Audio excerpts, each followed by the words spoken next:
Welcome, everyone, and thank you for joining us for our virtual town hall meeting today. My name is Cindy Dodds, and I am ACSI's Professional Development Director. Today, we are beginning part one of a two-part series on the financial challenges created by COVID-19. Most of you are probably asking the question, what will the impact of the coronavirus have on my school enrollment and tuition income? Navigating these difficult waters is not easy and will require innovation and creativity. Our speaker for today will challenge you with the essential questions that need to be asked before we enter these waters. And our panelists will share their own experiences and processes in developing a recession-proof budget for their own schools. These town hall meetings provide a venue for you to hear what others are doing as they confront the current challenges, and they provide you the opportunity to get your questions answered among colleagues and friends. As we begin, we would love to know more about who is on our call today. Please take a moment to share your school information with us through the questions popping up on your screen at this time. Our speaker today is Dr. Alan Pugh of the Barnabas Group and author of Rethinking Sustainability and Rethinking Strategic Planning. Our panel includes, along with Dr. Pugh, Dr. Tom Penland, John Klingstead, Linda Harrelson, and Rick Kempton. After our panelists provide their insights, we will open the floor for your questions. If you have not already submitted questions via email, please begin submitting your questions now and throughout the meeting as those questions arise. You can use the Q&A icon at the bottom of your screen. These questions are being monitored and we will present them to our panel. Before we move on to the introduction of our speaker, I would like to introduce you to my friend and co-host, ACSI Vice President of USA, Dr. David Balick. Well, thank you, Cindy. Welcome, everyone. Hope you're holding up well and not merely surviving these days. I'm sure most of us have felt overwhelmed at times. I know I have over these past several weeks. Survival mode at times, right, in full effect. Hopefully you're finding a rhythm, though. Hopefully you're finding a rhythm to these crazy days in which we find ourselves. You know, repetition in Scripture is instructive to us. It really is. For example, we know that there are 365 fear nots in the Bible, right? 365, one for every day of the year. And we need every one of those these days, don't we? And throughout the Psalms and in 1 Chronicles 16:34 in particular, we read these familiar words. Give thanks to the Lord, for he is good. His love endures forever. Give thanks to the Lord, for he is good. His love endures forever. Sometimes it's hard for us to give thanks, isn't it? I know it is for me, especially when we're going nonstop and we're exhausted, while at the same time battling feelings of doubt and despair. And yet we know this, that it's good for us to stop, to pause, to thank the Lord for his goodness to us, his faithfulness in our lives, especially during difficult times like we're in right now. So I'd like us to do something a little different today as we get started. Would you take a moment, share something that you're thankful for? Would you be willing to do that? Go into the chat.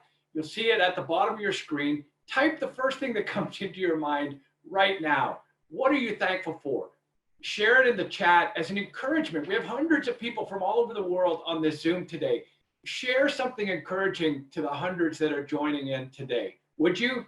While you're doing that, I'll mention a few things I'm thankful for. Our second grandson is going to be arriving in the next week or so. And even though we aren't going to be able to hold him right away, we're thankful. We can't wait for Knox to arrive. I'm thankful that my wife and I are both working from home. I get to see her every day.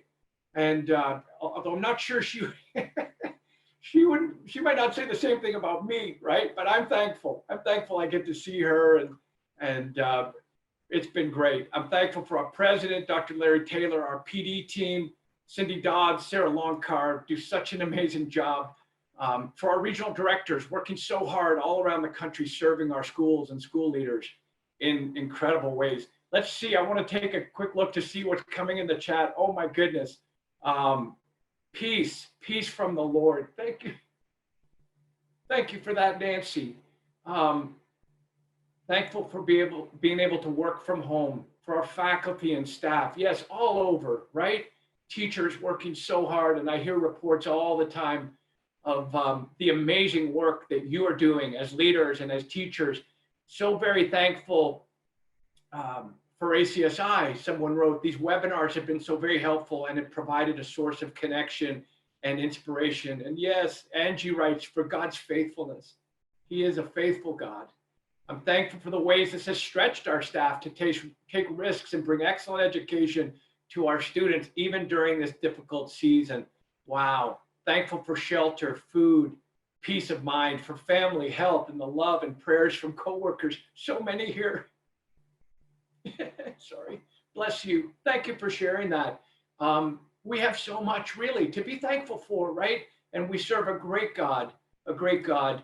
Thank you for sharing, and know that we are so thankful for you.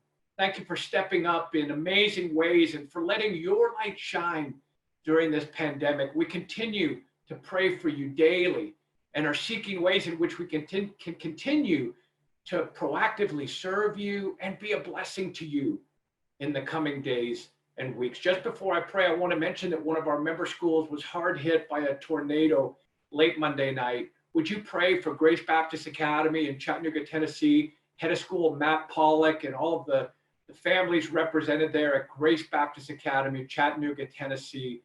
Several of their buildings were just leveled late Monday night by a tornado that went through Chattanooga. Let's pray together, and then we'll continue. Father, we give thanks to you.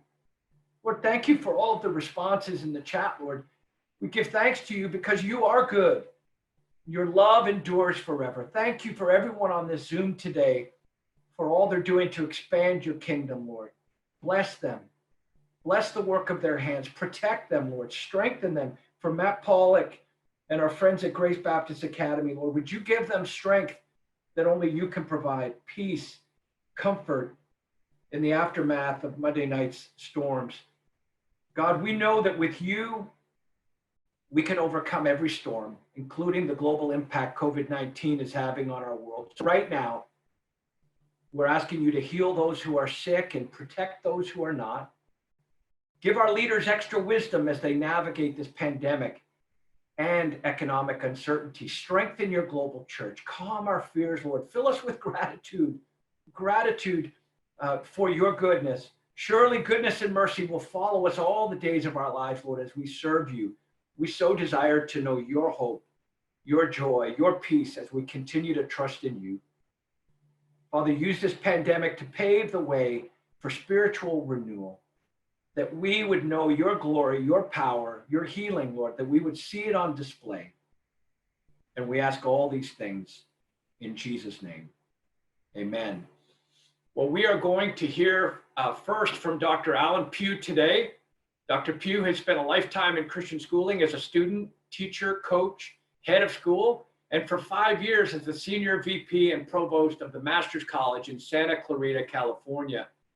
He currently serves as president of the Barnabas Group, providing strategic planning assistance, leadership and team development, governance training, and head of school search assistance to Christian schools and other faith-based organizations. Since founding the Barnabas Group in 2001, Dr. Pugh has served over 200 schools, colleges, churches, and other nonprofit organizations and he has been the featured speaker at dozens of conferences all around the world. He's the author of 2 books, Rethinking Sustainability, a strategic finance model for Christian schools, and my personal favorite, Dr. Pugh, Rethinking Strategic Planning for Christian schools, both of which are available to you on our Purposeful Design publication website. Alan, thank you, brother. Thank you so much for joining us today.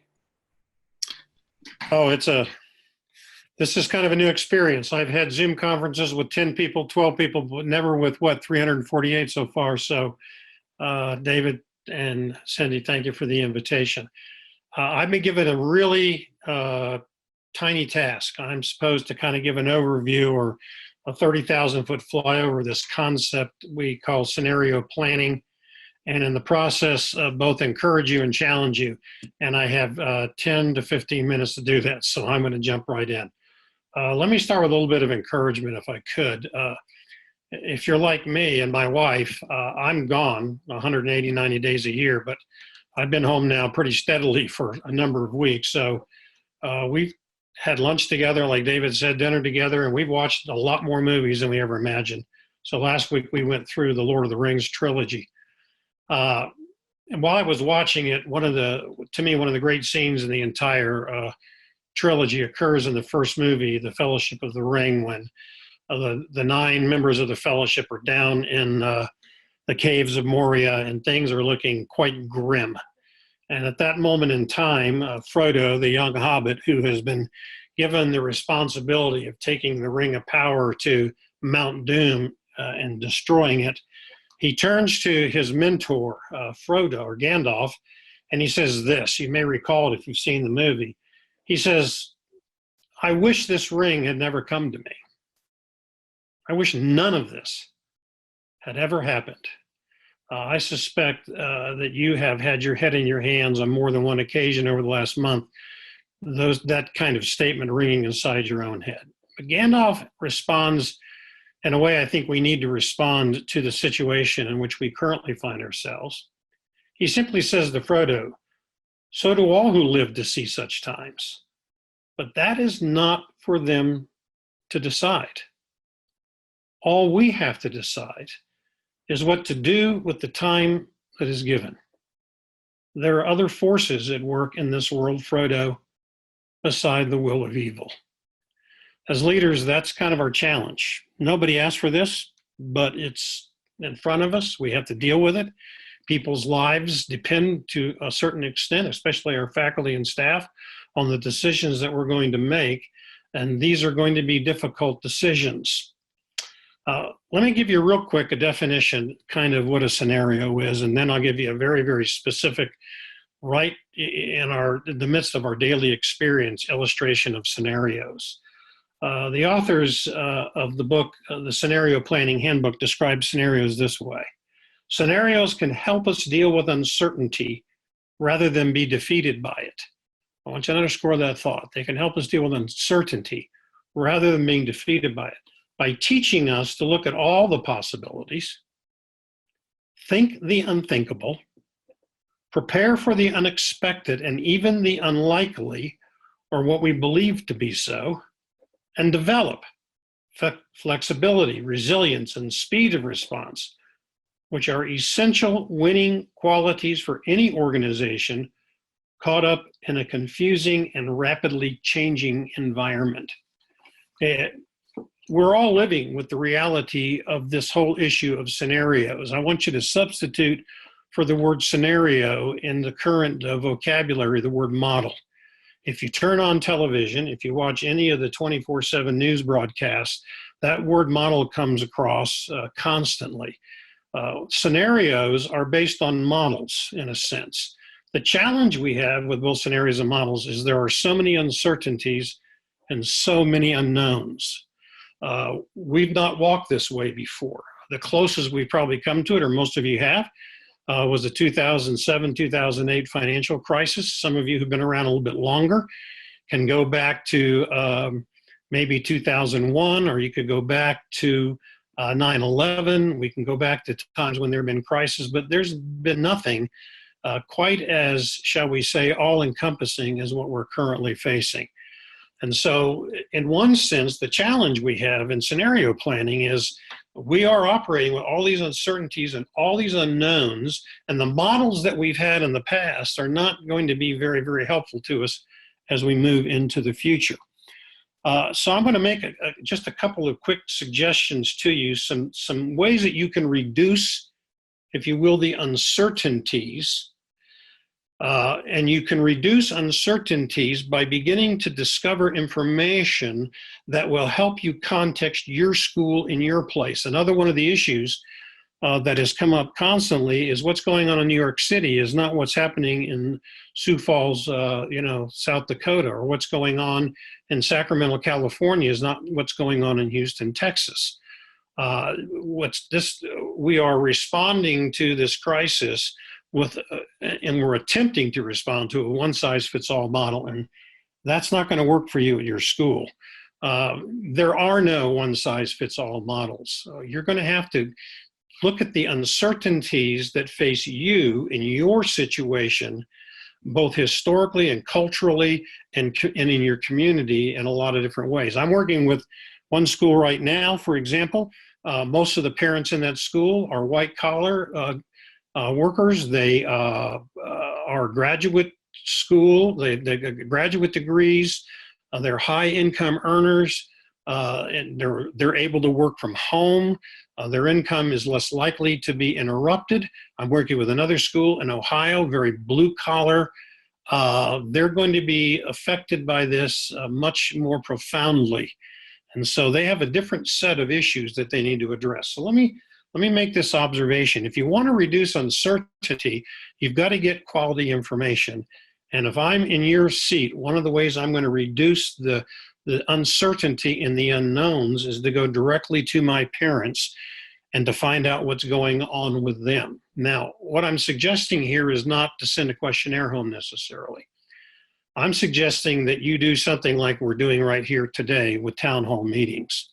If I was at a school right now, so that I could get a better sense for the uncertainties that I face and the uncertainties that my families face, I want to have a face-to-face conversation with them.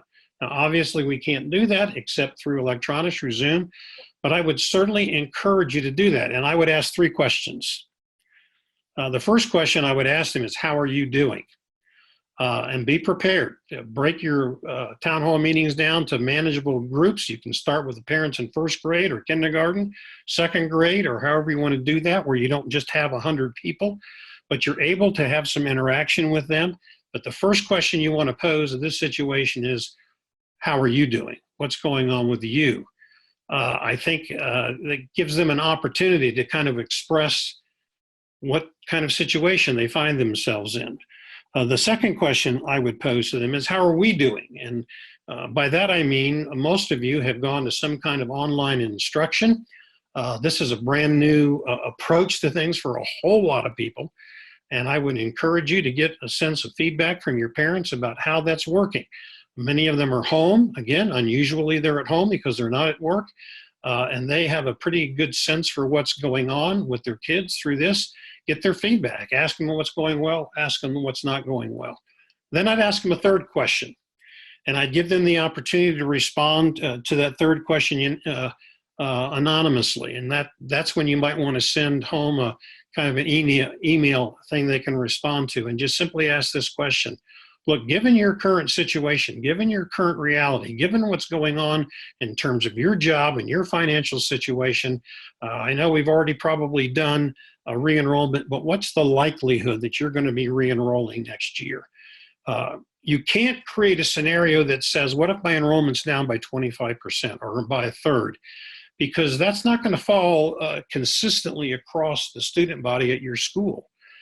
You may find that a lot of people who have children in elementary school, upper elementary, may not be as affected by this as other folks are. You may lose a lot more in your middle school or high school. You've got to have a better understanding for how your parents are likely to respond to this so that you can make better decisions about the impact this is going to have on your budget going forward. There's a saying that we hear all the time, or at least I've heard it many, many times: plan for the worst and pray for the best. That's probably something that you're going to have to think about in terms of this. And I'll have something to say later on, maybe in response to some questions about schools who built up reserve funds and schools who haven't done so. Let me give another concept of scenario planning, and this is the time. And now is the time for sure to engage in this kind of scenario planning. This is the kind of planning that doesn't just talk about what's my immediate financial situation going to be come August of this coming year. You need to start looking at what is education and schooling going to look like in the future. How is it going to look the same? How is it going to be different? There are two questions I always ask schools I work with in strategic planning. I have them do a little exercise. And one of those exercises the question goes like this. If you were to describe your school 5 years from now, what would it look like? Again, what's the same? What's different? What are the non-negotiables that we cannot give away? And then there's another question I often use, especially working with schools that have been struggling for a long time. If you were going to start over, if you were starting a brand new school in this community where you currently live, what would that look like? We are at the place in our educational conversation when educational business, forget the finance for a second, educational business as usual is not going to work. So those are two exercises that I would begin looking at with your staff that you can gather together when you have the opportunity to do so. And begin to consider the possibility of what's moving ahead. One other thing I want to put on here in terms of scenario planning. I went on the internet the other day, went on Google I was looking for a school, and I asked the question of Google, could you give me the names of all the Christian schools in the Fort Worth area? Of course, Google doesn't do a very good job of deciding what's Christian and what's not Christian, but I will tell you this, page after page after page after page of schools, tons of schools, lots and lots and lots of schools. I think we may be asked a scenario question we need to be asking ourselves is, how can we do a better job of collaborating with those resources to reduce the number of schools and increase the quality of the school and its capacity to survive a crisis like this? I don't believe we can continue to move ahead with the idea that we can have a Christian school simply because we want to have a Christian school. That's where wise financial planning and wise strategic planning come in. So anyway, an introduction. Scenario planning, as I said, it's the idea, how can we gather information that is going to allow us to address the unknowns that are going to be so essential in making decisions about our budget moving forward and about our programmatic approach to education moving forward as well. So David, that's my presentation. Well, thank you, Dr. Pugh. I always appreciate your ability to challenge us with the high-level questions. Questions like, what is education and schooling going to look like in the future? How can we do a better job of collaborating? Also, thanks for helping us to realize that we each need to contextualize the financial impact for our own communities. It may look different depending on where you are in the country. David, I'm going to pass it back to you to introduce our panelists. Thanks, Cindy. We have a number of questions coming in, and we are anxious to get to them. But before we do, our panelists will share their unique insights in light of the topic today. And we're going to begin with Dr. Tom Penland. Tom is headmaster of 2 ACSI international schools in South Korea and also serves as a national board member with ACSI. And as you know, our schools in Asia are a few months ahead of us in dealing with this pandemic, and we can learn a lot from their experiences. So we're so thankful. Tom, you'll have to tell us what time it is there. Thank you for being on our panel today, brother, in the wee hours of the morning. Good morning, everyone. It's 3:23 a.m. in South Korea, and greetings. Annyeonghaseyo. I'm thrilled to be here today. And budgeting for the unknown, I looked at the title and I just said, you don't want to be there. That's not where you want to be, but that's where we are. And so we're going to have to figure it out. And I happen to have experience in crisis. I don't know if it's just followed me my life, but I've dealt with out here with H1N1, with SARS, with MERS, with bankruptcy almost. And when I was a public school principal, I had shootings on my campus. So we'll get through this, and God will show us what he's doing. And sometimes it's really foggy when we're following the Lord, but the light does come at the end of the tunnel, and we do see, and we look back and say, wow, Lord, we learned so much through this process. Your 2 best friends when you don't know, you don't have enough info. Your best friend is information when you're making your budget. Good information makes a good budget. Your 2 best friends when you don't know what you're doing is cushion, reserve, and flexibility. And so if you've built in cushion and reserve and you have can find flexibility, then you can find ways to work with this budget issue for next year and whatever you're projecting or you're looking like, or you don't know for sure what's going to happen. In our budgets in international schools in general, 65 to 80% is personnel, 10% capital contingency, and about 10 to 25% is operation. In general personnel, there's limited flexibility there, and you usually don't have any immediate solutions. In capital contingency, usually if you have that in your budget, you have some flexibility, and you may find some immediate solutions. And in operations, you usually can find some flexibility and some solutions there as well. So in looking at your whole budget, where do you go and look? In personnel, you really got to decide about your moral commitment. Are you committed to all your employees getting through this? Or you have to make some tough decisions and decide as an institution what you're going to do. Contractual commitments, really looking with your lawyers about where you're at contractually. And we call force majeure here in the international schools, where this is an epic historical event. And we can drag out some decisions here that just require unique to this kind of event. It's not going to happen every year. Capital contingency, you can look at some ideas. I'm just throwing ideas in 3 minutes real quick. Debt refinancing, loans against assets, rental income that you haven't thought about, and online schooling investment. Maybe you have some reserve and you want to throw it, like Alan said, at the future and say, you know, maybe this is the time to invest and do more than just do online, but actually go for it as a identity of who we are and what we do. Operations, you can gain some from less activities, less cleaning, less utilities. You can look at outsourcing. Perhaps you haven't had competitive bidding before. You really have to look at your needs and your wants and say, you can't undermine your program. That's how people come to your school, but you got to say what's a need and what's a want and really get tough on the budgeting that way.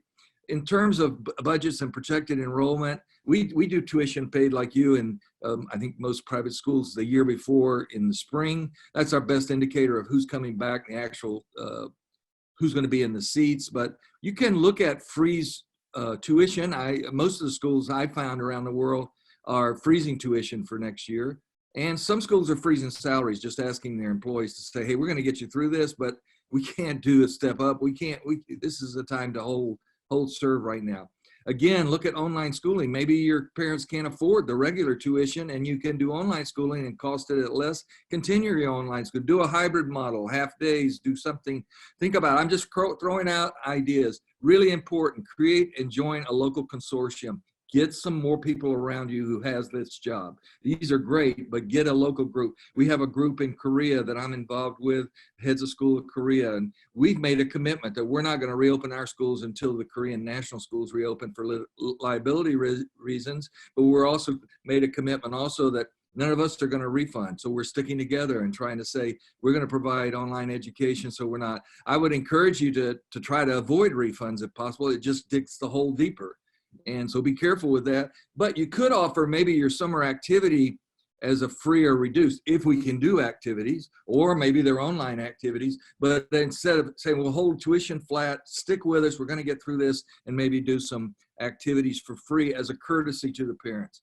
If you're really in a tough spot going under another umbrella, Alan alluded that, maybe it's time to look at merging, combine together under one umbrella, survive together. How much value do you have? Have those parent meetings, really talk with your board. Do we have enough value for people committed to us surviving? Who belongs then and strongest in the value? Who believes in that the strongest? Those are your key people that are going to be the underpins for you surviving. Ask them for help or ask them to help you find help. And so you're not working by yourself. The whole idea is you don't have to do this by yourself. That's a few ideas in 3 minutes. We'll talk later. Fantastic. Thank you so much, Tom. Next, we have John Klingstead, the Chief Financial Officer from Prestonwood Christian Academy in Dallas, Texas. John. Thank you. Thank you for letting me be here. I don't feel like I'm the expert with everybody else on the panel, but I can give you tips of the trade. Many good ways to tackle this challenge, and I can only speak of some of the things that we're doing in order to spur thoughts on and collectively. And thank you to ACSI for allowing this platform so that we can sharpen each other. We know that Christian education as a whole has to win this battle. And it may look different, but yet it is part of our mandate to make disciples. So When we were faced with this crisis, we really identified 6 urgent priorities, and we gathered our team and we called what they were. And the first 2 were people and education. Those were the things that we knew we needed to hit immediately. The next were actually financial. 3 that really dealt with immediate cash flow and then future revenue and future expense. And then the last was more an offensive measure. What are we going to do to get to the other side? And so our focus immediately was maintaining that quality product of value that we could point as a difference factor. And so we did our online education, but basically we were proving that we were meeting our educational objectives. And I think that's going to be more and more vital as we see things that were discussed in the Wall Street Journal a few days ago and in the New York Times today about people suing schools. And thankfully, it's only been at the college level so far for failing to give them the educational experience they paid for. And so we're going to have to prove that we have done it. So that hasn't hit us yet. And so we're being proactive on that, making sure we're doing the right assessments. And so no discounts, no refunds. We're kind of hanging in there to say that we're just providing it in a different platform, but we still feel like we're doing a good way to do that. So forecasting the future is secondary to shoring up the current operation. So let's just assume we've done that. What are we doing for the future? I think what Dr. Pugh mentioned about really looking at each microeconomy and seeing where you are and what historically has happened, what your demographics are and the impact of this. In fact, we looked at historical issues. So we went back to 9/11. We went back to 2000 and 2007, 2008. It's just a place to start. But we figure that may be a good place to start. So at that time, we had, for our school, we had a 3.5% decline in enrollment. Now, we also had 2 years later, another 3.5%. So this is a multi-year thing. But we just decided then that we would do a model doing 3.5% and then double it to 7%, double it to 10%, or triple it. And so we got 10%. But depending on where yours may lie, I know higher ed is predicting an average 15% decline in enrollment. I don't know if that's what we'll hit, but we have to have those different scenarios and models that Dr. Pugh mentioned. So, but it's not just that enrollment decline. So there's some things that we noticed going back to those years that impacted us. It's bad debt. It is the increase of tuition assistance, which was 2 different ways. We did a short-term, kind of an emergency hardship assistance, where we had different rules of how to apply for those funds.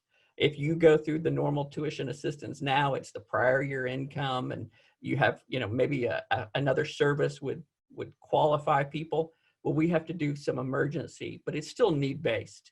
And then also don't forget your annual giving, because those we have noticed a decline as well. So those may be a trailing factor that you may need to look at. But I've never seen a place grow to profitability just by cost cutting. We have to really look at that, the revenue side, and be proactive on that. For us to mitigate the impact, we are setting aside additional, and this is the time, I think, for us to use any reserve you have. You may want to spread it out over 2 or 3 years, but it is the time to use the reserves. This is an unprecedented event. We are also doing additional financial aid, even in just unfunded discounts. Now, we're calling it to our families tuition assistance. It's going to be need-based, but we call it short-term, just to try to get people over the hump of the next 2 years of their uncertainty, to calm them down and to say, we're partnering with you, because we know that this is a long family type connection. We're going to have them for 12 years and multiple siblings. So it's easier to save a customer.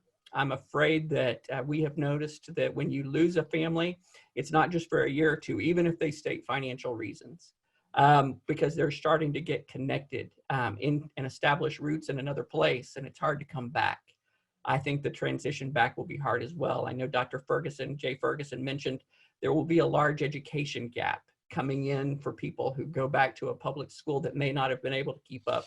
So obviously trying to save our families is a big part. And then adjusting cost would be the last part, where you just, you adjust to God's provision. And so just like you do in your family and household income, That's a normal part of what we do, but we can't start there. But you do have to hit that. In the long run, obviously 70% of our expenses being personnel, we need to look at that.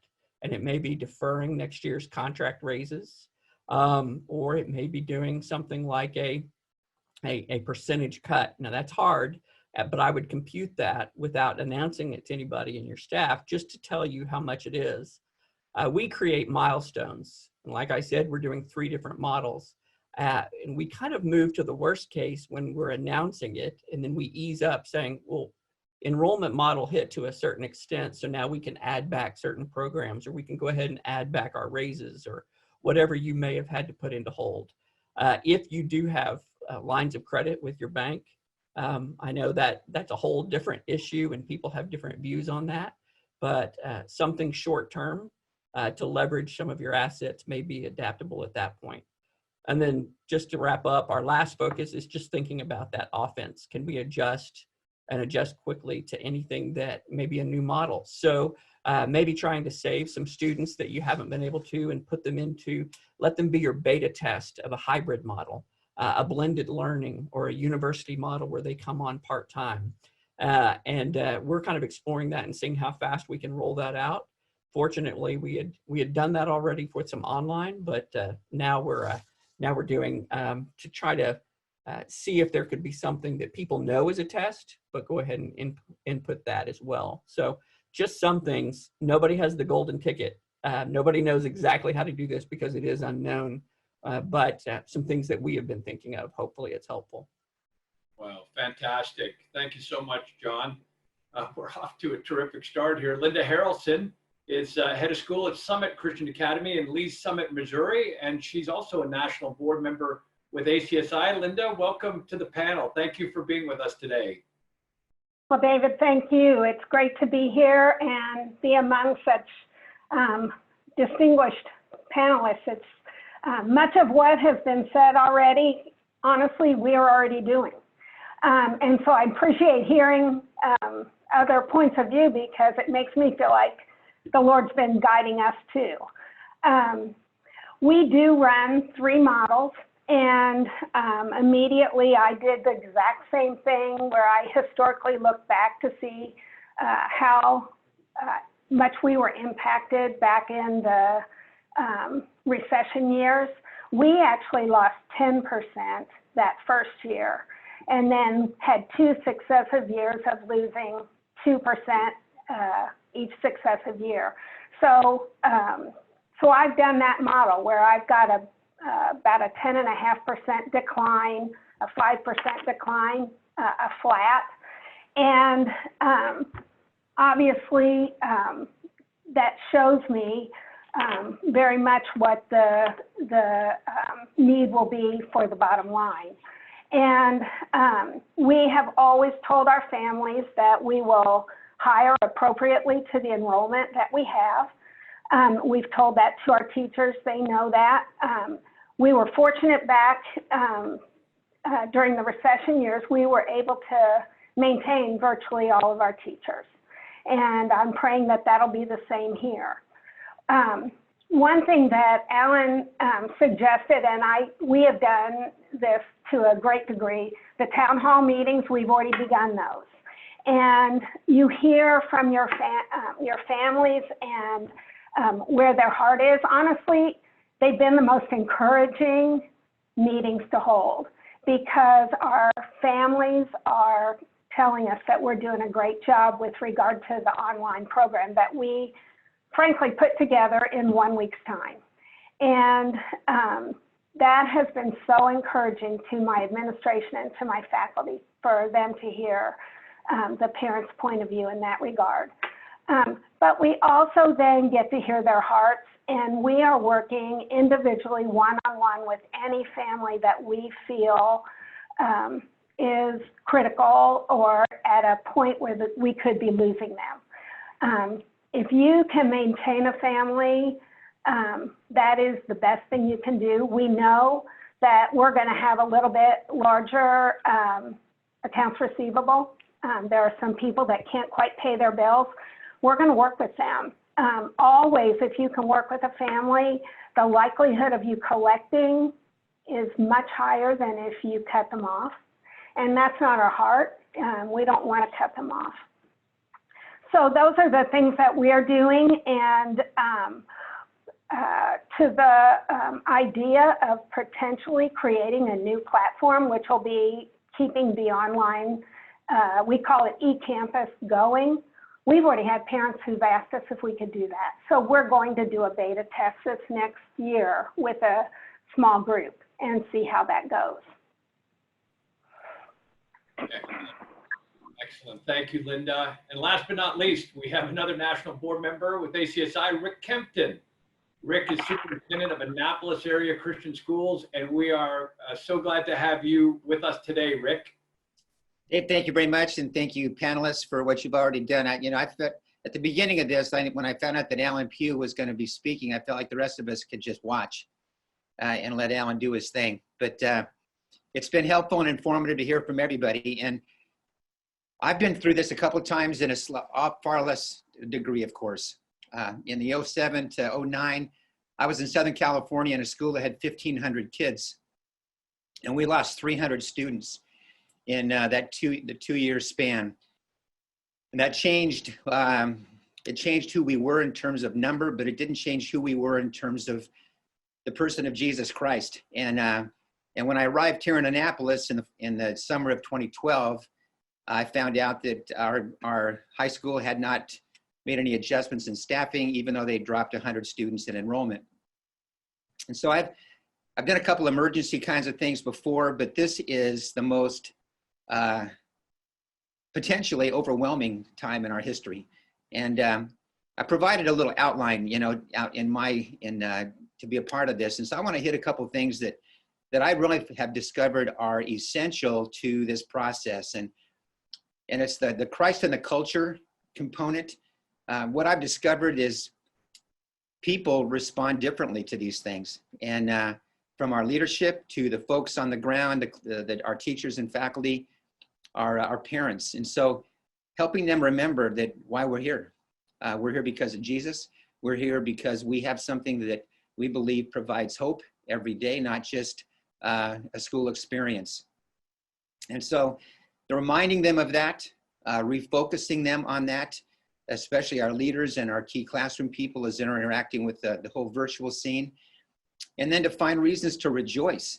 The input that we've received, as you have, from folks along the way, we can rejoice in our suffering. We can do the Romans 5:3 thing and really understand that the suffering that we're going through right now is either going to force us out of business or it's going to force us to get our game on and to be better.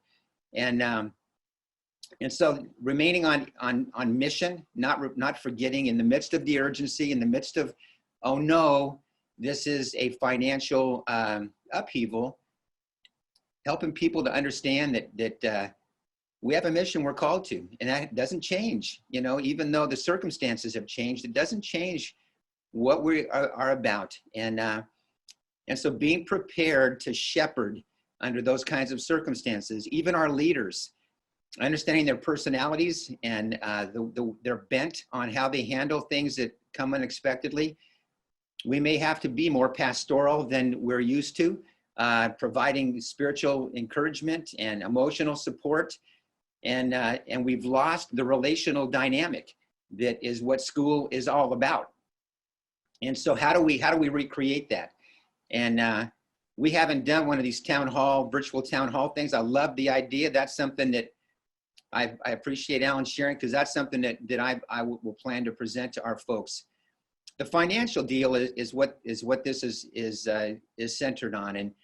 And as a leader, I think it's important for us to remember that we must lead, and we can't just manage this. We can't just kind of, massage this along. We have to provide leadership, can't flinch. Because Jesus has called us into this position of leadership, we have to take that seriously. One of my earthly heroes is a coach that I actually got to work with in some camps, a guy named John Wooden from UCLA. And Coach Wooden had a statement he called, "Be quick, but don't hurry."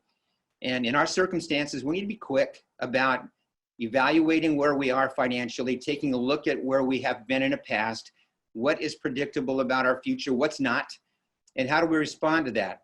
And not to be in a hurry to think of quick fix kinds of ideas and jump to things that, that are ultimately going to be things we may have to end up repairing. It's a matter of stewardship in our response. It's a matter of looking at all the resources. We jumped in line quick on the payroll protection plan. And we partnered with one of our local banks. And just yesterday, I got an email from the bank president that we'd been approved. And so for us, it's about $1.9 million that we should be receiving in the next maybe 20 days or less. And so that provides us with a cushion that that will allow us to continue to pay our teachers, into the summer, and to provide, the resources we can pull from other places to support our families who may be in special need. So the short-term need we're using, we too have done about 2 or 3 different enrollment budget scenarios. That's kind of seems to be the theme among the panelists. And we've looked back, we've looked at our current situation. What has surprised me, we haven't had any drops yet. I've been watching that closely. We did do something. We took the final payment of this school year and deferred it a month. So the last payment was due in April. We've pushed that to May. And we took the May payment, which is the first payment of the next year. And we give families January off. And so we pushed that payment to January. And we got a lot of response from that. The other thing that was interesting, we only had 33 families choose to defer the May payment or the April payment. And we have 930 kids here.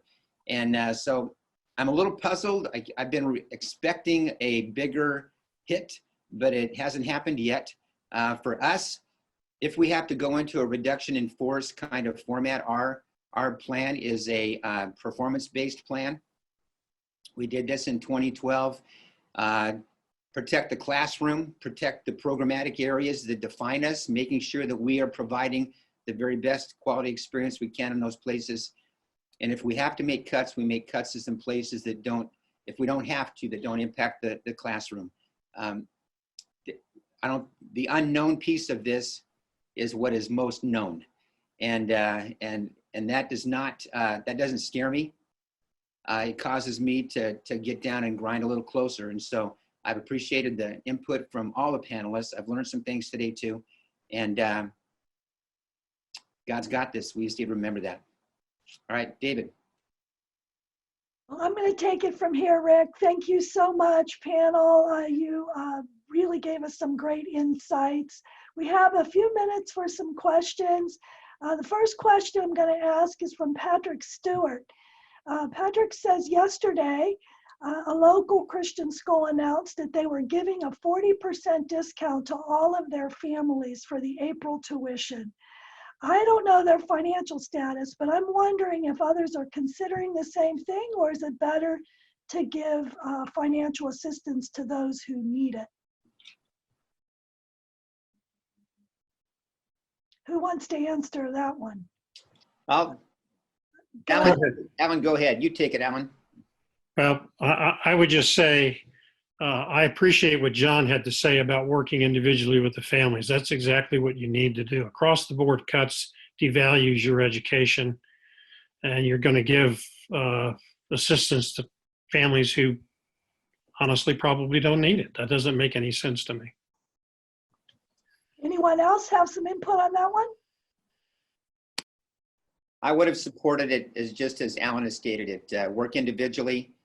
By deferring the payment as we did, we feel like it's optional. It wasn't required that they wait, but it was an option, and we want to listen to the needs that are existing on each individual family. Great. David? Very good.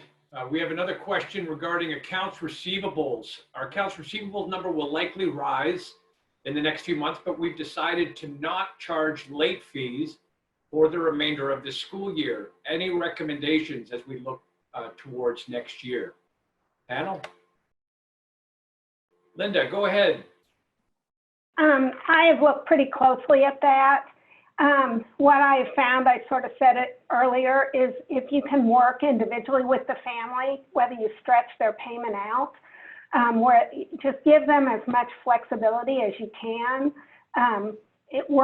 that works the very best to end up collecting. Sometimes you have to stretch it and allow them to go into the next year with some money still owed you, and you just stretch it out over a couple of years. But in the long haul, when you work well with somebody, you find that you end up collecting it. So we've done that exact thing.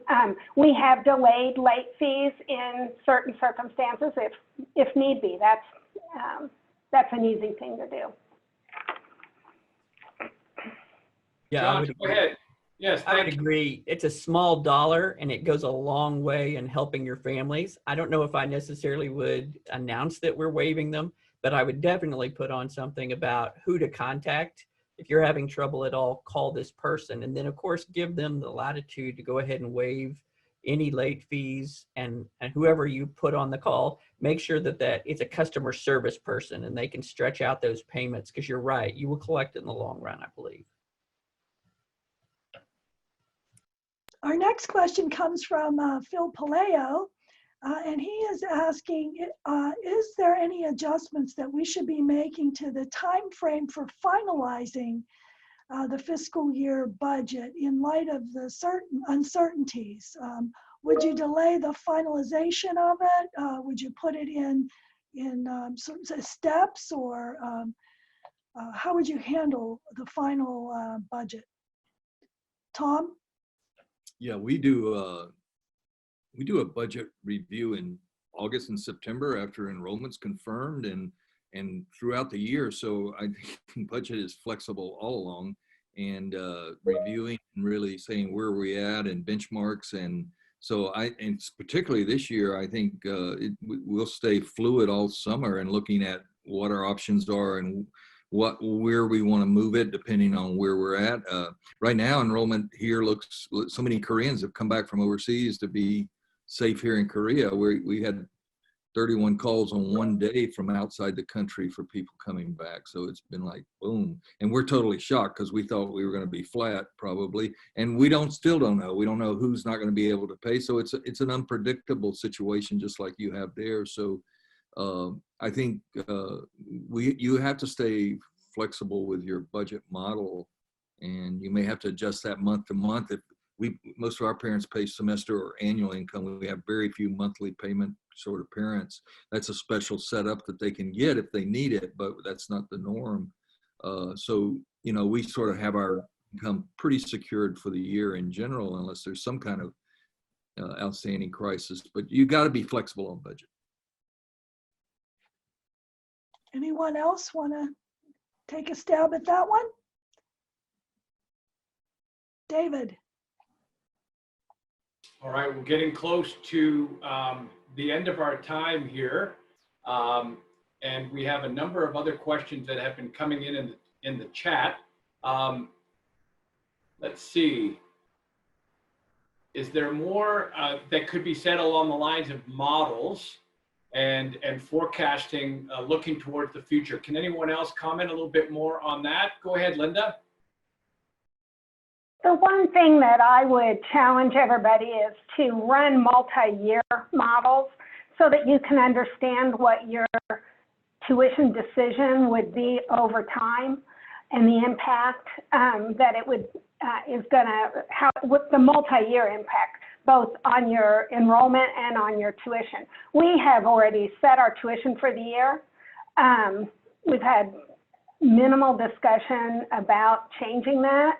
We'd rather deal with it through tuition assistance for those who need help.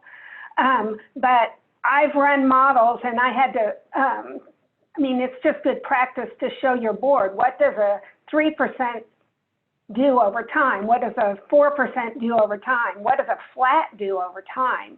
And then you'll understand the impact long term. And so I guess my challenge to everyone and recommendation would be to run multi-year models. Don't just do 1 year, because it looks like you can make it 1 year, but then you're going to look down the road and see the impact of that decision long term. That's excellent. Alan, I wanted to see if you had another comment or two as we wrap up here. We've just got a couple of minutes. I always have a comment to make. I think what Linda just had to say is crucial. You cannot look at this as a situation that you're trying to solve for coming in August and September. You've got to look long term.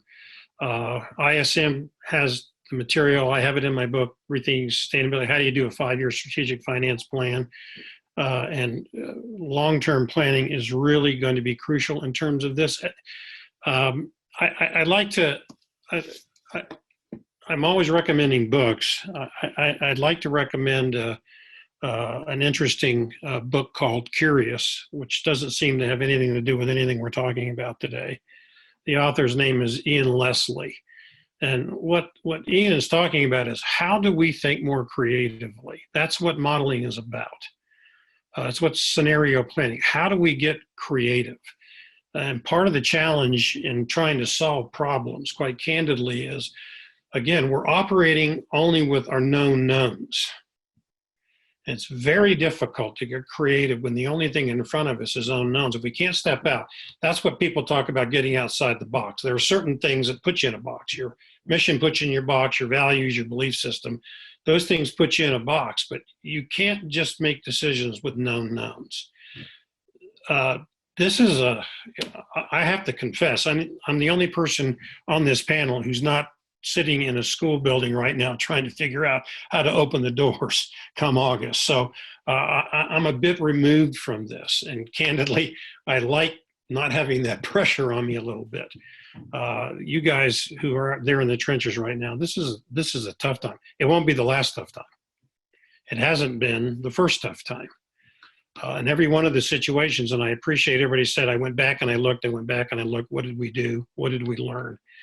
And what did we keep from what we learned? Not just what did we learn, what do we continue to practice because we found it made sense. We looked at that. So I guess my word of encouragement is going to be, creativity is going to be a huge part of developing things. Models, if you can remember from back in the early days of software design, you remember what they used to say?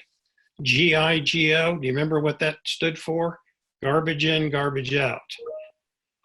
Sometimes, however, there's wisdom in that garbage. Sometimes we had a great idea that died a borning because we didn't push on it a little bit further. So we've got to get accurate information, but now's the time to kind of go, wow, if we could, what would it look like differently? And that would be my encouragement, to up the quotient of curiosity in the conversations that you're going to absolutely have to have as you begin to move ahead. And number two, I want to reemphasize something everybody's said. The more you do individually with your parents, the more you interact as much as you possibly can and deal with issues at that individual level and deal with things rather than try like the big discount stuff, I think the more successful you're going to be in addressing this, because I really appreciate the whole idea, that whole concept that sometimes you have to put on your pastoral hat. And this is one of those times when I think what Rick said is absolutely true. You've got to do that. Well, that hour just flew by. It's been good to have all of you today. As we close out the town hall portion of our meeting, we encourage you to continue conversations on the ACSI community group thread dedicated to this discussion. You can find a link to that discussion on our coronavirus homepage at acsi.org. You will also find the link to today's recording along with handouts from our panelists on that coronavirus page. We know that teachers are creatively reaching and teaching students. We would love to highlight your teachers and their ideas through social media. Please post a hashtag #MyChristianSchool and show us what your teachers are doing. Another way we hope to support teachers through this pandemic is by offering a free 2-month subscription to ACSI Connexus Premium, April 15th, starting today through June 15th. Premium hosts over 500 teacher development courses on 40 topic-based channels for teachers' individualized learning. So take advantage of that. You'll find the link to register on the coronavirus page as well. On Friday, April 17th, log into part 2 of this finance series, Fundraising and Development During a Crisis. And then the following week, we'll bring you 2 more relevant topics. So please stay tuned to the coronavirus website for ongoing updates regarding these opportunities. Thank you, Cindy. We would now like to invite everyone to join a regional chat room. We're also hosting an international and early education chat room as well. These chat rooms will allow you to have more discussion together with your colleagues and talk with them about how they're handling this particular issue. These Zoom meetings are hosted by your ACSI directors, and we are providing the links in the chat panel at this time. Thank you again for joining us. Thank you, Dr. Pugh, all of our panelists. Outstanding job. We hope this time was an encouragement and a blessing to you. Please consider joining our Monday Connection Time with ACSI President Dr. Larry Taylor for a short devotion, ACSI update, and Q&A time. In addition, on Mondays, we have our Legal Legislative Hour. And during this hour, our Legal Legislative team is live with updates, and we'll take your questions as well. You can register for these virtual events on the coronavirus webpage. Well, let's head to the chat rooms now, and thank you again for joining us.